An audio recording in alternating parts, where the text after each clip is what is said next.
जी तो नाज़रीन, मैं हूं आपका मेज़बान जावेद खान। लीगल पॉइंट के साथ हमारे साथ मौजूद है नज़ाक हुसैन अब्बासी एडवोकेट साहब। तो आज हमारा लीगल पॉइंट ये है कि रोज़मर्रा रूटीन में लोगों के ऊपर झूठी FIR भी होती हैं या मैनर फेंस की भी FIR होती हैं। तो उस सिनेरियो में जब उसने बाहर जाना होता है और करैक्टर सर्टिफिकेट लेने के लिए पुलिस के पास जाता है, तो उसके करैक्टर सर्टिफिकेट में FIR का हवाला होता है, FIR का जिक्र होता है कि इसके ऊपर फलां टाइम में ये FIR हुई थी, इवन दो कि वो इस मुकदमे से बाइज्जत बरी भी हो चुका होता है। तो सर आप इसमें बताइएगा कि उसको अपने रिकॉर्ड से रिमूव कैसे किया जाए, इस बारे में आप हमारे नाज़रीन को अपडेट कीजिएगा।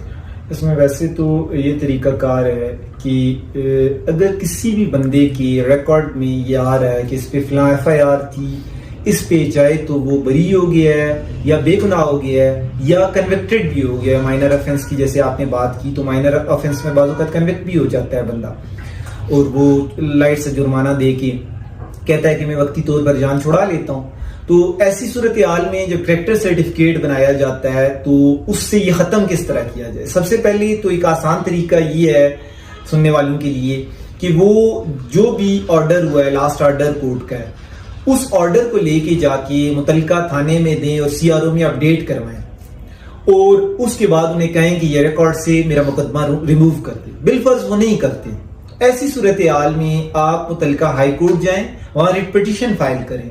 और नंबर ऑफ इस तरह के केसेस थे जिसमें मुख्तलिफ लोग आए हमारे पास, वो अपना रिकॉर्ड लेके आए कि ये देखें जी हमारे पुलिस करैक्टर सर्टिफिकेट में ये चीज़ आ रही है, ये मुकदमा आ रहा है। तो हमने हाई कोर्ट के जरिए रिट्स मूव करके तो ख़त्म करवा के दिया। और ये क्लियर डायरेक्शन है। रिसेंटली भी ये केस में हाई कोर्ट ने ये डायरेक्शन दी कि तमाम जितने भी पुलिस डिपार्टमेंट्स हैं वो रिकॉर्ड, अगर एक बंदे का केस डिसाइड हो चुका है तो उसके बाद उस रिकॉर्ड को करैक्टर सर्टिफिकेट पे रिफ्लेक्ट नहीं होना चाहिए।